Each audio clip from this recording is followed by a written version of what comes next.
السلام عليكم ورحمة الله. عاملين ايه؟ يا رب تكونوا بخير. يا مساء الفل والانوار عليكم. احلى اخوات واحلى متابعين، ما تحرمش منكم ابدا. شفتوا النور وشفتوا الجمال دوت. ان شاء الله هنعمل النهاردة مع بعض فيديو جميل كده. خرجنا من المطبخ نطلع الصالة، عندنا نجفة جميلة كده عزيزة علينا، من هدية من زوج، هدية من اخ، هدية من اب رحمة الله عليهم. يعني نحب نجدد بقى فيها، ومهما ننضفها برضو مش بتعجبنا. هنستعمل ايه؟ بس هنستعمل السبراي ده. طبعا مهما ننضف النجفة وهي ثابتة، طبعا ما بتبقاش جميلة احسن حاجة. انا سألت كهربائي قال لي لازم تنزل، والكريستالات دي طبعا قلت له بتتنضف ازاي؟ قال لي الكريستال بتاعها بلجيكي، نوع نضيف شوية. قال لي بتنزل وبتتغسل، بس يتفك كله من الكباسيل بتاعته، ويتغسل بشوية شاور بأي منظف كده، بس ما يكونش حاجة فيها صودا ولا حاجة فيها كلور ولا حاجة. بنغسله بمية بس ونشطفه بمية وبنحطه في الشمس. هو قد ايه مثلا ما شاء الله بيلمع، قد ايه جميل طبعا. انا بقى يعني حبيت اتفنن شوية عشان النجفة دي غالية عليا حبتين. انا جبت السبراي ولفيت الدوية دي بورق، ورق، وعملته بسلوتيب، ورشيت بقى العلبة السبراي ديت ب125 جنيه. طبعا انا لفيت الدوي دي عشان طبعا ما يجيش عليها اللون الذهبي، ورشيتها بقى بالطريقة دي كده. يعني طبعا بنحط على ورق وحاجة، ونبعد بعيد عن السجاجيد وعن الفرش، وبنحط مثلا في بلكونة في مكان واسع، وبنفرد اي حاجة كده ونثبتها عليها، وبعد كده احنا بقى بنرشها واحدة واحدة بوحدات كده. انا بوريك الكريستالات اللي فيها ديت بعد ما اتغسلت ونشفت، حطيتها في الشمس نشفت. الكليبسات بتاعتها دي طبعا بتتجاب من عند بتاع الانوار، اللي هو الحاجات الكهربائية. الكيس الكليبسات دون بحوالي 30-40 جنيه، يعني مش اكتر من كده. هي اخدت بالظبط كيسين اتنين وعلبة سبراي. والكهربائي طبعا جه خليته نزل لي النجفة، وانا طبعا صورتها فيديو الاول قبل وهي راكبة عشان اشوف طريقتها، عشان اقدر ارجعها تاني زي ما كانت. وقعدت بقى ايه بعد ما الكليبسات كلها القديمة طبعا اترمت، وفي الكريستال بتاعها دون بنجيب الكليبس مفروض زي ما هو كده على ذوقكم بقى. في كليبس ابيض اهون، وفي كليبس الذهبي دوت، في كذا شكل، مش لازم اللي فيه وردات الفلون كده. في سادة وفي منقوش وفي كذا شكل يعني. احنا طبعا فكرتها سهلة قوي قوي وبسيطة. واحنا بنمسك الكليبسة كده وبنحطها في الخرزة. هي اللولي دوت مفتوح من اليمتين. احنا بنثبتها، بس المهم ان احنا يكون النجفة بالعدد يعني. هي طبعا عندي تعتبر 3 ادوار.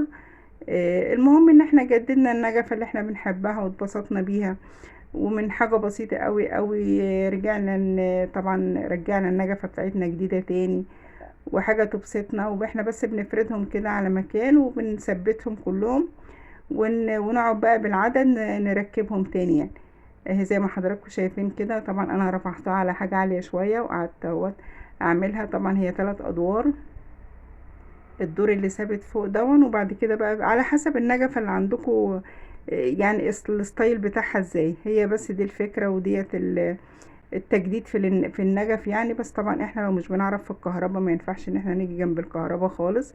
احنا بنجيب الكهربائي ينزلها، وبعد كده بقى احنا بنقعد نعمل فيها يعني.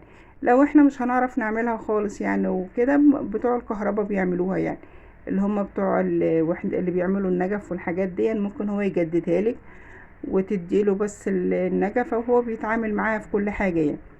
اهم حاجة بس اللي تختاري الالوان اللي انت عايزاها على ذوقك طبعا. وبتتجدد وبتبقى بقى بالطريقة دي كده. واحنا كل حاجة بنعملها بايدينا طبعا اكيد بنبقى مبسوطين بيها قوي قوي. هو ده السبراي اللي انا استعملته، نوع نضيف كويس قوي. هو طبعا بتاع النجف هو اللي قال لي عليه هاتي لي النوع دون. هاتي النوع دوت، بيبقى حلو جدا جدا مع النحاس، ما بيغيرش بسهولة. بس وجددنا النجفة وطلعت ما شاء الله بالجمال ده.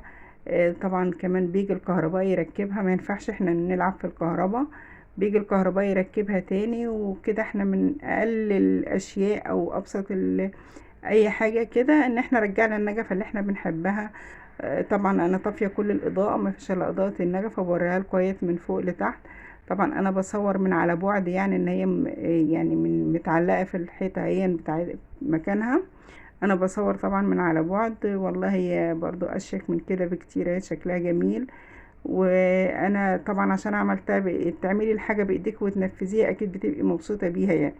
انا بس بوريكم حاجة ان ما ينفعش النجف واصلها كهرباء طالما احنا مش متأكدين ان الكهرباء بتاعتها مظبوطة. ما ينفعش ان احنا نمسكها بايدينا عشان طبعا بتبقى فيها نحاس، وبالنحاس طبعا بيوصل الكهرباء. ما ينفعش بأي حال من الاحوال نمسكها وهي منورة يعني. نطفي المفتاح الاول، وبعد كده لو حابين نعدل فيها اي حاجة بنعدلها والمفتاح مقفول يعني. يا رب الفيديو بتاع النهاردة يكون خفيف على قلوبكم، واكون قدمت حاجة بسيطة من افكار بسيطة. جددنا حاجة ببيتنا، حاجة بنحبها، حاجة عن لها قيمة، حاجة مثلا عزيزة علينا، من هدية من حد عزيز على قلبنا.